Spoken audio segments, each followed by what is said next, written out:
पुण्यात रमण्याची कारणं काय काय हो? मेन म्हणजे बायको.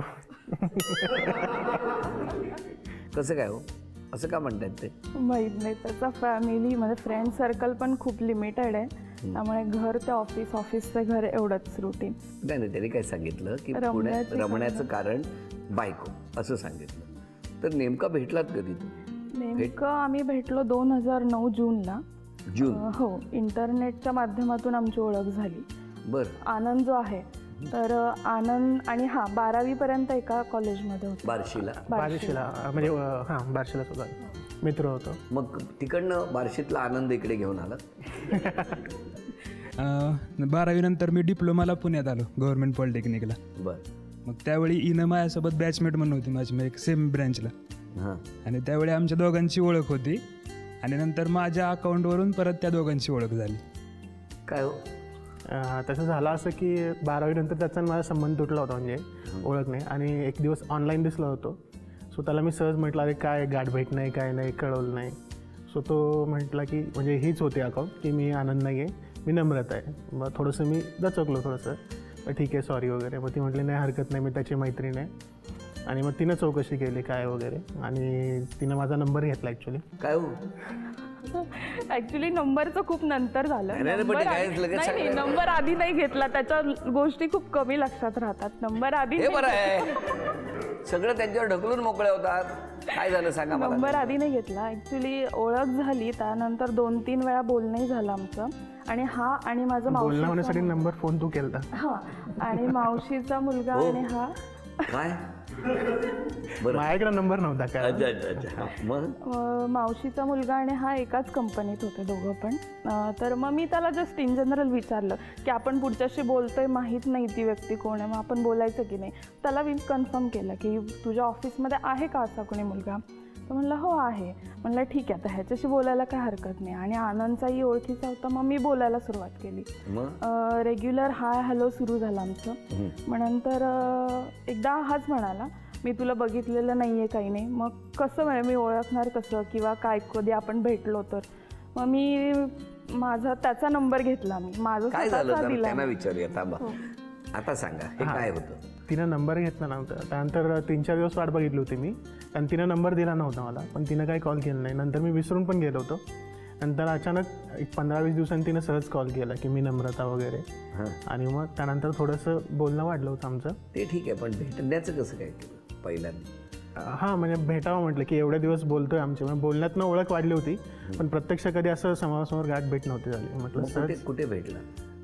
तिथंच कोथरूडमध्ये होतो मी तेव्हा. कोथरूडमध्ये माझं काहीतरी काम होतं, म्हटलं मी इकडे येणार आहे. तिच्या मामींचं घर होतं तिथं, तर ती म्हणले मीही तिथंच आहे. तिथं आम्ही एक 10 मिनिटासाठी भेटलो होतो पहिल्यांदा. मग पुढे मग भेटी वाढत गेल्या. त्यानंतर पिक्चरला वगैरे जाणं. काय सांगता, बार्शीतून बरंच डेअरिंग घेऊन आला होता पुण्यामध्ये. हां बरं, पण मला सांगा, मग तुम्ही पहिल्यांदा बोलणं झालं, तुमच्या भेटी वाढल्या, मग तेव्हा तुम्हाला असं अंदाज आला होता की भविष्यात असं काहीतरी घडेलच? मग आता मला सांगा, तुमचं कसं काय जमलं? आमचं शक्यतो शाळेमध्येच होतो आम्ही, म्हणजे क्लासमेट होतो. ते पण लिहिलंय डायरीत? हो, लिहिलेलं आहे. तेच वाचून पप्पांनी वाचूनच कळालं पप्पांना. म्हणजे असं काय आहे तुझं, विचारलं डायरीत तुझ्या वाचलं. ते नंतर, पण कसं काय शाळेत असताना कसं? शाळेत काही नाही, ते असंच फ्रेंड्स होतो, नोट्स वगैरे लिहायचं. त्यांना खूप कंटाळा यायचा, शीतल देती का लिहून, मग मी द्यायची लिहून. मला लिखाणाची आधीपासून आवड. त्यावेळेस म्हणजे मी 11वी 12ला होतो, त्यावेळेस मी पार्ट टाईम जॉब करायचो. त्यावेळेस मला एवढा वेळ भेटत नव्हता, मी प्रॅक्टिकलच्या बुक कंप्लीट करेल. तर मी तिला रिक्वेस्ट करायचो, शीतल तू माझी वही कंप्लीट करून दे प्लीज प्लीज. मी तिला रिक्वेस्ट करायचो, मग ती म्हणायची चालू मी देते. मग ते असं लिखाणाचं काम देता देता आमचं होऊन गेलं. मग अशी ओळख झाली. काय होऊन गेलं? मग मी तिला लाईक करायला लागलो. तुम्हाला आवडायला लागलं? हो, ती मला आवडायला लागली, तिचा स्वभाव आवडायला लागला. आयुष्यभर वह्या लिहिल म्हणून? नाही. मग तिला एक दिवस फायनली विचारलं मी की तू मला आवडती, तू तुझा निर्णय मला सांग. असं विचारलं तुम्ही डायरेक्ट? तुम्हाला अंदाज आलेला डायरी लिहिता लिहिता? नाही नाही, बिलकुल नाही. किंवा ह्यांच्या वह्या पूर्ण करता करता कधीतरी हे आपल्याला प्रपोज करतात? नाही, कधीच नाही. नाही, कधीच नाही. काही त्यांच्या वागण्यातनं वगैरे असं जाणवलं नाही तुम्हाला? नाही, कधीच नाही. ते तसे वागलेच नाही, त्यामुळं मी आलंच नाही की ते असं करू शकतात. उलट प्रपोज केलं तेव्हा मला शॉक बसला की हे प्रपोज कसं कुठे- काय कुठे? करू कसं शकतात. काय शॉक बसला? त्यांनी म्हणजे नंबर दिलता मला, म्हटले शीतल फोन कर, तुझ्याकडे एक काम आहे. म्हटलं असं वयांचंच काहीतरी, दुसरं कधी काय काम सांगितलं नाही. तर ते म्हटले आपली फ्रेंडशिप आहे, मला लवशिप करायची तुझ्याशी, तू म्हणजे हो म्हणशील का. म्हटलं मला डायरेक्टली सांगू शकत नाही, मी विचार करून सांगेल, लगेच उत्तर सांगू शकत नाही. त्यानंतर मी पूर्ण महिन्याभरानंतर त्यांना होकार दिला. मग नंतर नाही, नंतर मग ती हां म्हणल्यानंतर मग फोन चालू झाले हळूहळू. मग आम्ही कॉलेजमध्ये नंतर FY SYला नंतर मग चालूच राहिलं कॉन्टॅक्ट.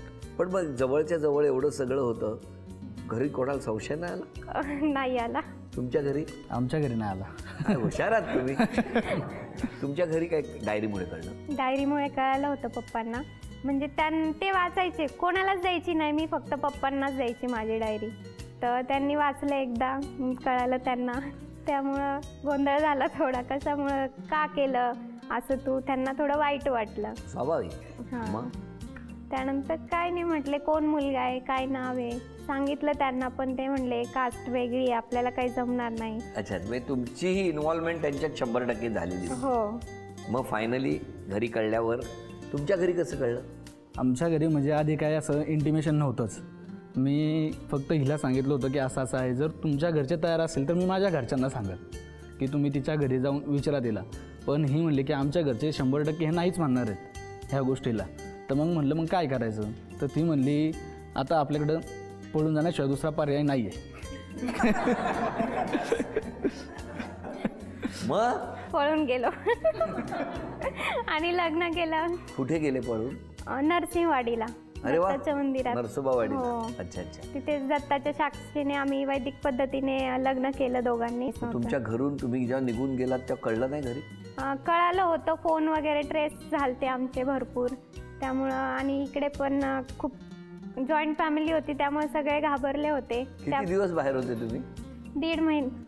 दीड महिना बाहेर होतो. कुठे होता?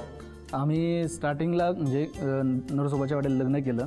त्यानंतर आम्ही 1-2 दिवस चिपळूणला ह्याला होतं, गणपतीपुळ्याला राहिलो होतो 2 दिवस.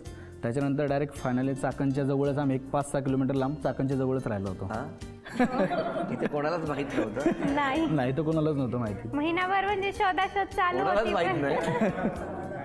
पण मग मला सांगा की हे सगळं लग्न झाल्यावर 1.5 महिन्यांनी तुम्ही घरी आला, हो हो. तेव्हा काय झालं मग? कसं स्वागत किंवा तुमच्या घरी कसं काय? आमच्या घरच्यांना ॲक्सेप्ट नव्हतंच. ॲक्च्युली पोलीस केस वगैरे भरपूर काही झालं होतं. त्यामुळं सर्वप्रथम पोलीस स्टेशनमध्ये जाऊन आमचे मोठे भाऊजी त्यांनी खूप सपोर्ट केला आम्हाला. कोर्ट मॅरेज वगैरे केलं होतं आम्ही, त्यामुळे आमच्याकडे पुरावेसुद्धा होते. त्यामुळे पोलिसही काही करू शकत नव्हते. मग त्यांनी सांगितलं ठीक आहे, तुम्ही घरात एक्सेप्ट करत असाल तर तिला घेऊन जा. मग भाऊजींनी मला घरी आणलं आणि मोठ्या सासूबाई आईंनी स्वागतही छान केलं घरात. खूप म्हणजे खुशालीचं वातावरण होतं. मला वाटलं नाही की मी पळून आले, मग घरच्यांचं कसं वातावरण होतं, खूप टेन्शन होतं. पण त्या सगळ्यांचे चेहरे हसरे बघून मला अजून आनंद झाला की मी चांगल्या घरात आलेली. तेव्हाच पाऊल ठेवताना वाटलं मी इथे सुखाने राहीन म्हणून. आणि मग तुमच्या घरी कधी? रिसेप्शनला आमंत्रण दिलं होतं मोठ्या भाऊजींनी आई वडिलांना की तुम्ही या, जाऊ द्या आता ती खुश आहे, ती नाही म्हणते, आपण चाकणमध्ये तुमची मुलगी तुमच्या डोळ्यापुढे राहीन, कमी जास्त झालं तर मी जबाबदार राहीन, इथपर्यंत बोलले होते भाऊजी मोठे. पण म्हणले ठीक आहे. मग आले होते पूजेला भाऊ भाऊजाई माझे, बारका भाऊ आला होता.